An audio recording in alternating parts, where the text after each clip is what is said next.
Right, in this video we are going to be looking at fixing the vibration, excess vibration in this Zanussi ZWD. So it's washer dryer. I never used the dryer. 1262W.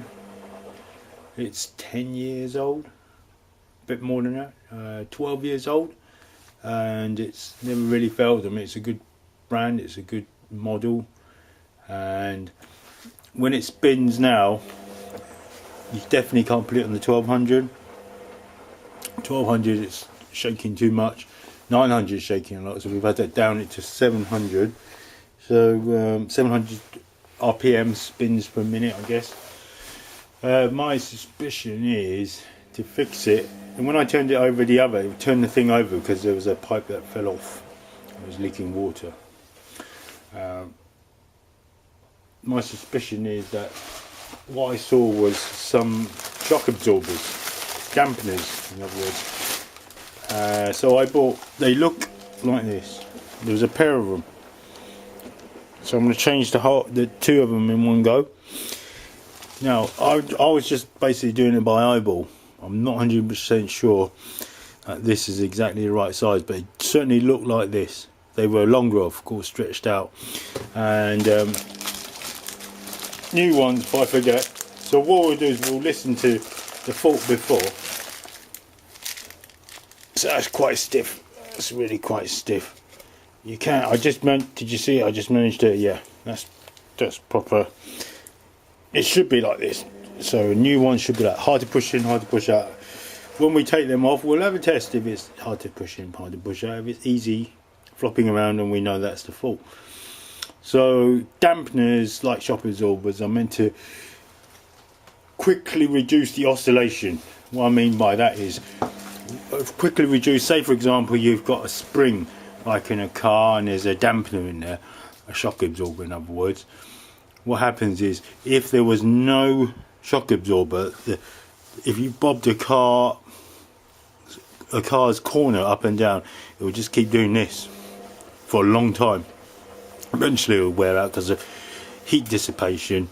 It would kind of slow down. What I mean wear out, I mean it would, the amplitude or the waves of the car bobbing up and down would just slow down, but very slow, not very quickly.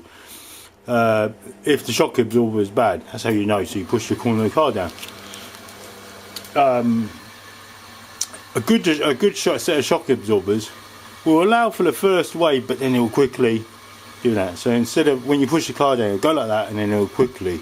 So that's the job of the shock absorber, to take out the excess times it kind of oscillates, but so it quickly dampens it.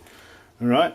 So this could be the error I think that is in this washing machine. We should test it out in a minute, hopefully when the spin cycle gets to the spin, I'll come back round and we'll hear at 700, so that's already quite a low setting. Alright, so 700, it's not really a big load, exceptional, it's not, I haven't got a shoe in there or anything like that, but look, it's not the couple of things could be the bearing, but when I wind the drum round there's no crunching bearing sound. Look at that. It's as if one shock has gone and the other one's not. See, that's probably what could cause it. There's two shock absorbers in there. Now it speeds up.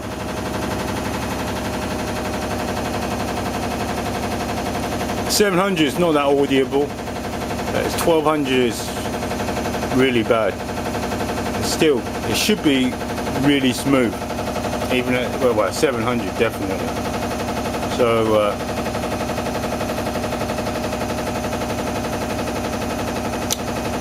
let's change it and see the difference at 700. So next step, carefully pull out your washing machine. Before you do that, of course, if there's any kind of drainage pipes like this, drain some water out, or filter, pull the filter out, put a tray underneath, catch anything, clean the filter as well. Put the filter back in, tighten it.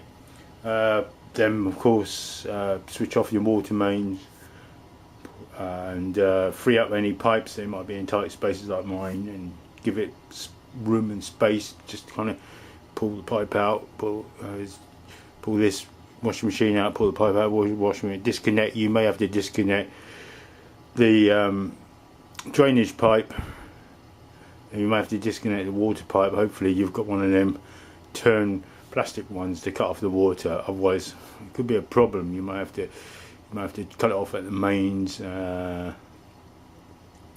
Right, so the washing machine comes out next, which is what's happening. I've got to flip it over. Of course, don't forget to turn it off at the wall and pull out the socket when you get a chance before you flip it over. So underneath on mine it looks a bit like this. I might put a torch on it in just a minute. I'll show you a better look. There's a strut there and we get a torch. So here's the old one. Looks a lot like the new one. You can never tell whether that hole's the same, so you never say definite. And there is the other one down there, up there. So what's holding them in place? So some sort of plastic nut bolt. Come on, better get to that side. Plastic nut bolt. And I'm looking to see if there's any springs. Oh, by the way, of course, you wanna, before you do this, any of this, you wanna make sure it's not the bearings. And when you check the bearings, it's all right upside down or sideways. Is when I rotate this, hear it? It's kind of smooth. Yeah, because the bearings will be rattling, crinkle, crankle, rattling, and they're making it be more like a humming kind of high-pitched noise when it's spinning, rather than a rattling to the side sort of noise. Right, so I think it'll be wise to try and take this off. Let's see. So bolt, awkward clip.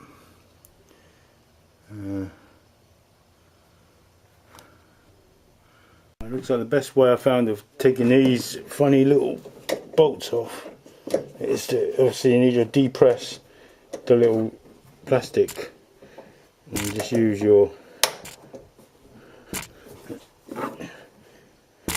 long nose plier.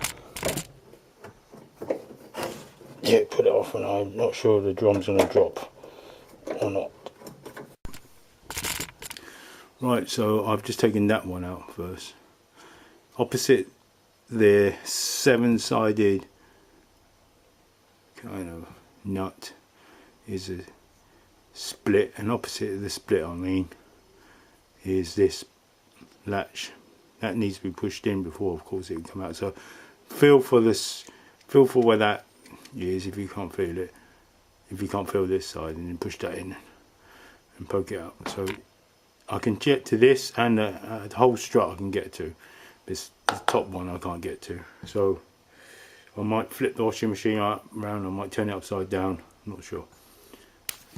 Right, bottom one's off as well. So it needs a wiggle. The drum did not collapse. Slight wiggle. Okay. Here it is. And it looks identical to the new ones. Yep. That's good enough. Now, just got to remember the order it was in. That was the top end, wasn't it? That was the top end. So I'm going to have to put it in the same way. Forgot to test it. So the old one kind of easily be pushed in and out. Not super easy, but fairly easy. But who knows what state the other one, the upper one, it would be like. It would be logical to install the good one before you take off the other one in case the drum collapses. Unfortunately, the new ones, the hole doesn't fit. Look, that's much smaller and it's much bigger. So I'm gonna have to swap them over. So more awkward on this one.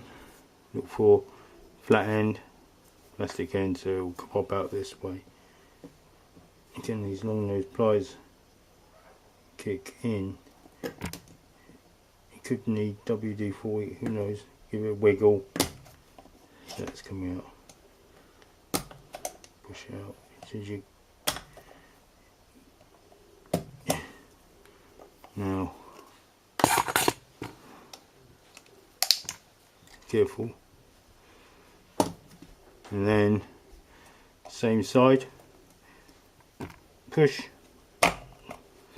comes out. So swap them over. It's just the inside that's different. So keep the rubber and just pop the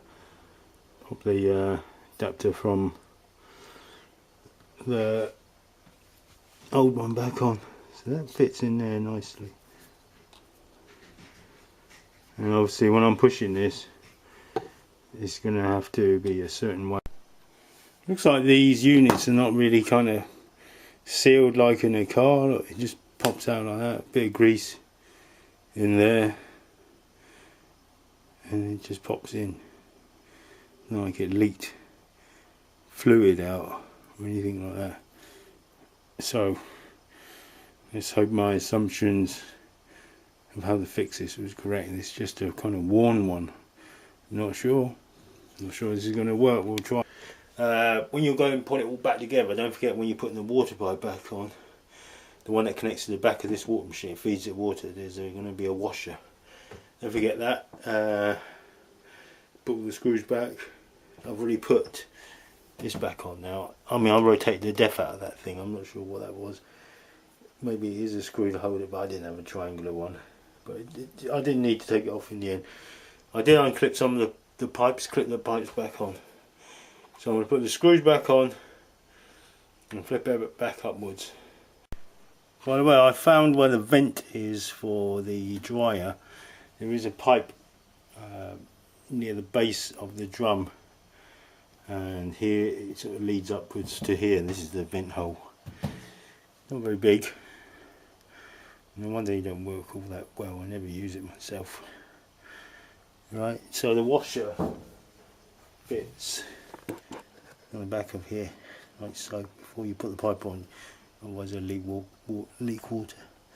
Alright, okay. And of course, stand it up, push it back in carefully. Don't do what I did with the floor slide, but don't do that. Right, if you like what you've seen, please hit the like button, subscribe if you're not really subscribed. Thanks.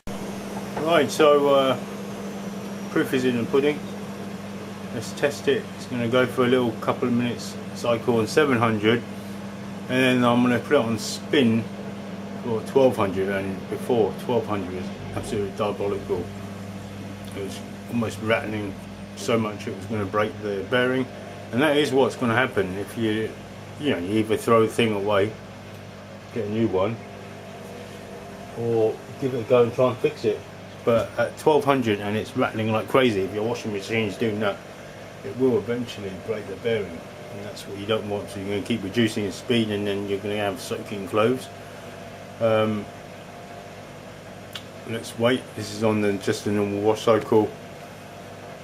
Let's cut to the point where it starts spinning at 700, and this is spinning at 1200. Seems quite acceptable actually. Too much ground shaking, and it's not too loud.